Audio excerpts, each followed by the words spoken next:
بسم اللہ الرحمن الرحیم۔ محترم ناظرین و سامعین، السلام علیکم ورحمۃ اللہ وبرکاتہ۔ ہمارے گزشتہ سبق کا کچھ حصہ باقی رہ گیا تھا، جس کا موضوع تھا مخالفین کے ساتھ کیسا برتاؤ کرنا چاہیے۔ اللہ کے رسول صلی اللہ علیہ وسلم کے پاس ابو الولید آیا اور اس نے اپنی ساری باتیں کہیں۔ اس کے بعد اللہ کے رسول صلی اللہ علیہ وسلم نے اطمینان سے اس سے پوچھا، کیا آپ کی بات ختم ہو گئی؟ تو اس نے کہا کہ ہاں، میری بات ختم ہو گئی۔ اس کے بعد ہمارا سبق یہاں سے باقی تھا کہ اللہ کے رسول صلی اللہ علیہ وسلم نے فرمایا کہ پھر میری بات سماعت کیجیے۔ عتبہ بولا، ٹھیک ہے۔ رسول اللہ صلی اللہ علیہ وسلم نے حامیم سجدہ کی تلاوت شروع کی۔ عتبہ سنتا رہا، یکایک وہ زمین پر بیٹھ گیا، پھر اس کا جسم کپکپایا۔ اس نے اپنے دونوں ہاتھ پیچھے کی جانب رکھے اور ان پر ٹیک لگا لی۔ رسول اللہ صلی اللہ علیہ وسلم پڑھتے رہے، وہ سنتا رہا۔ جب آپ اس آیت پر پہنچے، فَإِنْ أَعْرَضُوا فَقُلْ أَنذَرْتُكُمْ صَاعِقَةً مِثْلَ صَاعِقَةِ عَادٍ وَثَمُودَ۔ ترجمہ: پھر اگر انہوں نے منہ موڑا تو کہہ دے کہ میں نے تمہیں عاد و ثمود کی کڑک جیسی خبر سے خبردار کر دیا ہے۔ تو عتبہ عذاب کی دھمکی سن کر کانپ اٹھا۔ وہ اچھل کر کھڑا ہوا اور اپنا ہاتھ رسول اللہ صلی اللہ علیہ وسلم کے منہ پر رکھ دیا تاکہ آپ مزید قرأت نہ کریں۔ لیکن اللہ کے رسول صلی اللہ علیہ وسلم نہیں رکے اور تلاوت کرتے رہے۔ سجدہ تلاوت والی آیت پر پہنچے تو سجدہ کیا، پھر سجدے سے سر اٹھایا اور عتبہ کی طرف دیکھ کر کہا، ابو الولید، آپ نے سن لیا؟ اس نے جواب دیا، ہاں۔ رسول اللہ صلی اللہ علیہ وسلم نے فرمایا، پھر آپ جائیں اور آپ کا کام کریں۔ عتبہ خاموشی سے اٹھا اور اپنے ساتھیوں کے پاس آ گیا، جو بڑی بے چینی سے اس کے منتظر تھے۔ انہوں نے عتبہ کا اترا ہوا منہ دیکھا تو آپس میں کہنے لگے، اللہ کی قسم، ابو الولید تمہارے پاس وہ چہرہ لے کر نہیں آیا جس کے ساتھ گیا تھا۔ عتبہ ان کے درمیان بیٹھا تو انہوں نے پوچھا، ابو الولید کیا خبر ہے؟ وہ بولا، خبر یہ ہے کہ اللہ کی قسم میں نے ایسا کلام سنا ہے کہ جس جیسا کلام زندگی بھر نہیں سنا۔ واللہ، نہ وہ شعر ہے، نہ جادو اور نہ کہانت۔ قریش کے لوگوں، میری بات مانو اور چاہو تو اس کا ذمہ بھی مجھی پر ڈال دو۔ اس آدمی کو اپنا کام کرنے دو۔ اللہ کی قسم، جو کلام میں سن کر آ رہا ہوں، اس سے کوئی زبردست واقعہ رونما ہونے والا ہے۔ میں نے اسے وہ کلام پڑھتے سنا تو اس کے منہ پر ہاتھ رکھ دیا، اسے روکنے کی کوشش کی تھی۔ میں نے اسے قرابت داری کا واسطہ دے کر کہا تھا کہ رک جائے، اور تم اچھی طرح جانتے ہو کہ محمد جب کوئی بات کہہ دے تو پوری کر کے چھوڑتا ہے۔ مجھے ڈر ہوا کہ کہیں تم پر عذاب نہ آ جائے۔ پھر ابو الولید کچھ دیر گہری سوچ میں ڈوبا رہا۔ قوم کے لوگ مارے غم کے خاموشی سے بیٹھ گئے اور عتبہ کی طرف ٹکر ٹکر دیکھنے لگے۔ عتبہ نے لوگوں کو اپنی طرف متوجہ دیکھا تو کہا، واللہ، اس کے کلام میں ایک عجیب مٹھاس ہے۔ اس کا حسن آنکھوں کو خیرہ کیے دیتا ہے۔ اس کا اوپری حصہ پھلدار اور نیچے کا حصہ سرسبز و شاداب ہے۔ وہ غالب آتا ہے اور اس پر غلبہ پانا ممکن نہیں۔ جو اس کے زیر نگی آئے اسے ریزہ ریزہ کر دیتا ہے۔ یہ کلام کسی بشر کا نہیں، یہ باتیں کسی بشر نے نہیں کہیں۔ لوگوں نے عتبہ کو اکھڑتے دیکھا تو کہا، یہ شعر ہے ابو الولید، شعر ہے۔ عتبہ نے پرجوش انداز میں جواب دیا، واللہ، کوئی آدمی اشعار اور زجر و قصیدہ جیسی اصناف سخن کو مجھ سے بہتر نہیں جانتا۔ جنوں کی شاعری بھی میں نے سنی ہے، واللہ، جو کچھ وہ کہتا ہے ان میں سے کسی کے متماثل نہیں۔ یوں عتبہ رسول اللہ صلی اللہ علیہ وسلم کے معاملے میں اپنی قوم سے مناقشہ کرتا رہا۔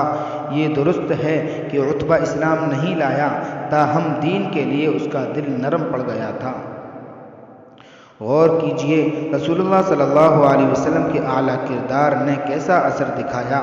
آپ نے اپنے سخت ترین دشمن عتبہ کے سامنے بھی حسن سماعت کے اصول سے انحراف نہیں کیا۔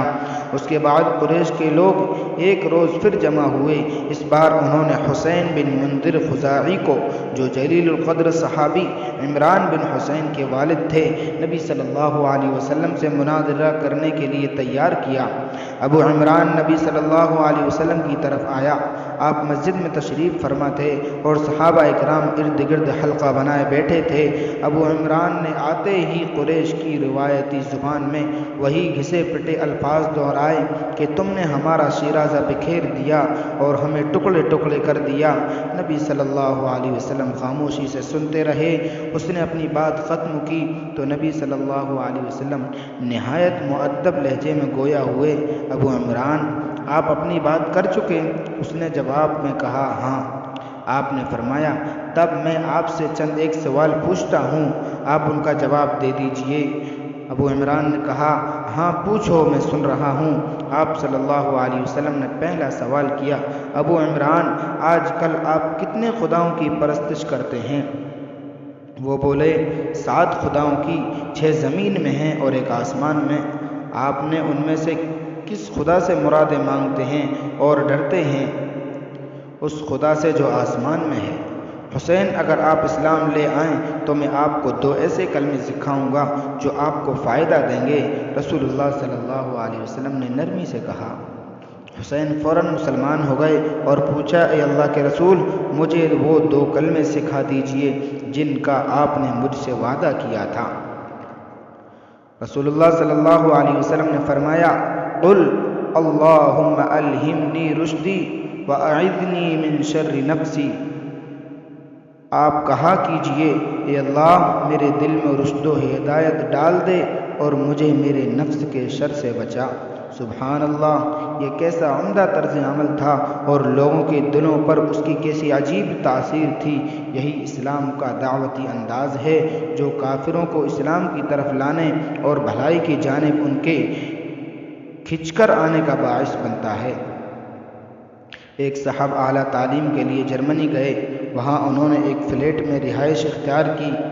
ان کے سامنے والے فلیٹ میں ایک جرمن سکونت پذیر تھا۔ دونوں کی آپس میں کوئی خاص جان پہچان نہ تھی۔ جرمن کو اچانک کسی سفر پر جانا پڑ گیا۔ اخبار فروش روزانہ کا اخبار اس کے دروازے پر رکھ جاتا۔ ان صاحب نے جرمن کے دروازے پر اخباروں کا ڈھیر لگا دیکھا تو دوسرے پڑوسی سے اس کے متعلق دریافت کیا۔ معلوم ہوا کہ وہ سفر پر گیا ہے۔ انہوں نے اخبارات کو لپیٹا اور الماری میں رکھ دیا۔ وہ اخبارات جمع کر کے انہیں ترتیب سے سنبھالتے رہے۔ 2 یا 3 ماہ بعد وہ جرمن لوٹا تو وہ اس کے ہاں گئے، سفر سے بخیریت واپسی پر مبارکباد دی اور جمع شدہ اخبارات اس کے حوالے کرتے ہوئے کہا میں نے سوچا شاید آپ کو کسی خاص کالم کا انتظار ہو یا آپ نے کسی کوئز میں حصہ لیا ہو، اس لیے آپ کے روز آنے والے اخبارات جمع کرتا رہا۔ جرمن نے حیرت سے ان کی طرف دیکھا اور پوچھا کیا آپ کو اس خدمت پر کسی معاوضے کی امید تھی؟ ان صاحب نے جواب دیا نہیں، ہمارا دین ہمیں پڑوسی سے اچھا سلوک کرنے کا حکم دیتا ہے۔ آپ میرے پڑوسی ہیں، اس لیے آپ سے اچھا سلوک کرنا اور آپ کی ضروریات کا خیال رکھنا میرا فرض ہے۔ ان صحاب کا اپنے جرمن پڑوسی سے یہی برتاؤ رہا اور اس کا اتنا اثر ہوا کہ جرمن مسلمان ہو گیا۔ واللہ زندگی کا اصل لطف یہی ہے کہ اخلاق عالیہ کو عبادات جان کر اپنایا جائے۔ ایسے واقعات تاریخ کا حصہ ہیں کہ بہت سے غیر مسلم مسلمانوں کے منفی طرز عمل کو دیکھ کر اسلام نہ لائے۔